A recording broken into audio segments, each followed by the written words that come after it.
మా శివభక్తులు ఆకలి మీద ఉంటారు, కొట్లాడుకుంటారు. పోయినసారి ఆగమైంది, మూడైంది, ఆగమైనరు. మీరు జర ముందు రావాలి, ఒకరోజు ముందు వస్తే పని అవుతుంది అన్నారు.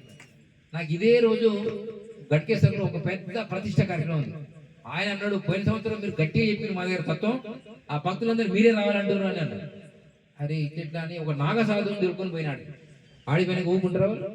50 మంది ఉన్నారు, చెప్పేదా కుదరలే, గంట పట్టింది. ఆ తినవరకు 2 అయింది. ఆడికి వెళ్ళి నేను బైక్ తీసుకొని ఇంత దూరం నడుచుకు వస్తే ఇక్కడికి వచ్చాక 4:30 అయింది. తిన్నర్ మంచిగా ఉన్న పడుకున్నాను అందరికి. అంటే అర్థమైందా? మళ్ళీ రేపటికి వచ్చింది. అంటే రేపే తోలువలు కొట్టే కార్యక్రమం ఉంది. నాకు మళ్ళీ స్వామి అప్పయిపోయింది. నేను కష్టపడి వచ్చినా చెప్పుదామని, కానీ కాలం ఏం చేసింది, నువ్వు రేపు చెప్పాలి. రేపు ఇంకా చాలా మంది వచ్చింది. రేపు ఇక 90 మంది అక్కడ ఉండండి. ఈ రోజు చెప్పిన విషయాలు కాకుండా రేపు ఒరిజినల్ గా శివభక్తి అంటే ఎక్కడ స్టార్ట్ అయింది, అసలు ఎవరు మాలేసారు, ఎందుకు వేసారు, అసలు ఆ మాలల యొక్క లక్ష్యం ఏంటి, జపమాల ఎందుకు దింపాలన్నా, ముందరికి దింపాలన్నా, కింద అంత ఏమవుతుంది, చిన్న మాల 25 మాలతో ఏం చేస్తే ఏమవుతుంది, 51 ఏం చేస్తుంది, మెడలో 108 ఎన్ని వేసుకోవచ్చు, లేదా 54 ఎన్ని వేసుకోవచ్చు. ఓకే, ఇకపోతే కౌపిన్యం కట్టాలన్నా, డ్రాయర్లు వేసుకోవాలన్నా, పచ్చి డ్రాయర్లు వేసుకొని శరీరం నాశనం చేసుకోవాలన్నా, 2 టవలాలు కట్టుకోవాలన్నా, గురుస్వామి ఎర్రబట్టలు ఎందుకు వేసుకోవాలి, ఇట్లా ఉంటాయి. ఇవన్నీ ప్రశ్నలు ఉన్నాయి. తర్వాత ఈ శివమాలు ఉన్నప్పుడు ఆడపిల్లలు వండొద్దా, పుట్టుకోవద్దా, పట్టుకోవద్దా, ఇట్లా అవన్నీ దిమాగ్లో చాలా మందికి ఉంటాయి, కానీ మీ బుక్కులలో ఉండవు. అంటే శివ పూజ అనే ఉంటుంది, కానీ ఇవన్నీ ఉండేయాలి. సో రావణ బ్రహ్మ చాలా గొప్ప, ప్రపంచంలో గొప్ప యజ్ఞ బ్రహ్మ. వాడికి ఏమొచ్చింది తెలుసా, రావణునికి ఎప్పుడు రాముడు సరిగాడు.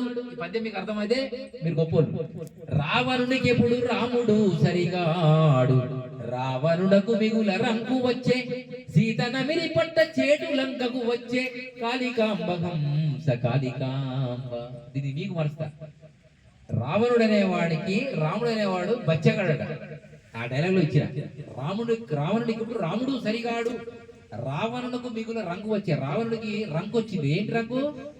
తన కూతురు అవుతున్నటువంటి సీతను తన చెల్లె ముక్కు చెవులు కోసిన కారణంగా ఆమె బిడ్డనా, కొడుక, ఒక రాజు భార్యనా, ఆమె ప్రతివదన చూడకుండా, నేను పెద్ద విద్యావేత్తలు, నాకు గొప్ప ప్రపంచంలో నేనే పెద్ద యజ్ఞ బ్రహ్మను, నేనేం చేసి అదే రైట్, నేను రావణ లంక బ్రహ్మ, నాకు బంగారంతో లంక ఉంది, నాకు 1000 మంది శిష్యులు ఉన్నారు, 8 మంది రాక్షసులు ఉన్నారు, తమ్ముళ్ళు ఉన్నారు అనే అహంకారంతో సాధు వేషం ధరించి భిక్షాటన పేరు మీద వెళ్ళి దొంగలాగా ఆమె బయటికి వచ్చేటట్టు చేసి ఉన్న ఆమెను ముట్టుకుంటే కాలిపోయే పరిస్థితి ఉంటే చివరికి భూమిని కూడా లావట్టుకొని వచ్చిండు. ఆ కారణంగా వాడికి శాపం వచ్చింది, భూమాత శాపం ఇచ్చింది. అరే ఎవడైనా చచ్చిపోతే భూమిలో పురుషు పెడతారు, కానీ వీడు ఏంటో భూమిలో ఆడుకోబోతుండే భూమాత వీని వేసేయి మళ్ళీ పంచభూతాలకు ఆడించింది. అప్పుడు సీతామాత ఏం చేసిందంటే, తునప్రాయంగా కొన్ని కోట్ల ఆస్తిని దశరథ మహారాజు చెప్పిన కారణంగా రాముడు నేను కాషాయ వస్త్రాలు కట్టుకొని అడిగికి వచ్చి ఏదో మా ప్రయత్నం మేము చేసుకుంటుంటే, వీడు వీని ఏమనలేదు, వీనికి సంబంధం లేదు, నేనేమన్నా అనే ఆలోచనతో ఆమె ఒక శాపం ఇచ్చింది. లక్ష్మణుడు ముక్కు చెవులు ఎవరికి వచ్చారు? లక్ష్మణుడు. ఎందుకు? పుట్టిన పుణ్యానికి పోయి రాగానే కోస్తా, ఎవడన్నా అమ్మాయి కన్నా ముక్కు చెవులకు వస్తామా? ఆయన ఏం చేశాడంటే, లక్ష్మణుడు మంచి అందగాడు, రాముని కంటే అందగాడు. ఆయనను చూసి ఇది శూర్పణఖ రాక్షసులు చూసినటువంటి మైండ్కి దానికి ఏమనిపించింది, నేను చూడండి ఎంత బాగున్నాడు అని అనిపించింది. ఆయన మంచిగా కాషాయ వస్త్రంలోనే ఉన్నాడు. మీ అన్నకు పెళ్ళింది, మీ వదిలి ఉంది, నీకు ఎవరు లేడు కదా, నువ్వు అడవిలో ఖాళీ ఉన్నావు కదా, నువ్వు నాతో రాను అంటే, కాదు నేను వచ్చింది వేరే పని అంటే కూడా వినలే, ఇది ఇట్లా వినట్లేదని చెప్పేసి ఇట్లా దగ్గర సరే చేసుకున్న దగ్గర అన్న ముక్కు పట్టి అంతా బాగా కసన కోసేస్తుంది. అట్లా ఘోషిస్తారంటే వింటదే మరి.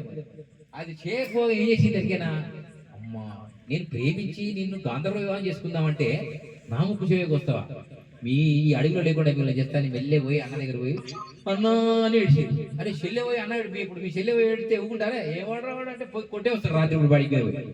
నీకే గీత ఆవేశం ఉంటే వాడు భూమి మీద కాదు నీళ్ళలో లంగ కట్టుకున్నాడు, వాడు ఊకుంటాడా? ఎవడు వాడు అంటే పలానా. ఇద్దరిని ముగ్గురిని పంపించిండు వాడు చాలాసార్లు అడవికి. పంపిస్తే లక్ష్మణుడు ముంగట వాడు గెలవలే. అవన్నీ మనకు రామాయణంలో చూపించారు. డైరెక్ట్ ఎవడు అంటే, మండోదరి కంటే అందగత్తే ఈ ప్రపంచంలో ఎవడూ లేడు అని అనుకుంటున్నావు కదా, నువ్వు పిచ్చోడివి రా, పిచ్చి అన్నయ్య.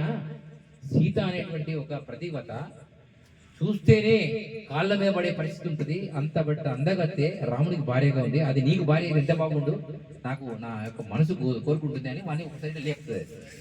లేపగానే రావణ అడుగుకుంటాడా, ఒకటి ముక్కు చెవులు పోసిన కోపము, రెండోది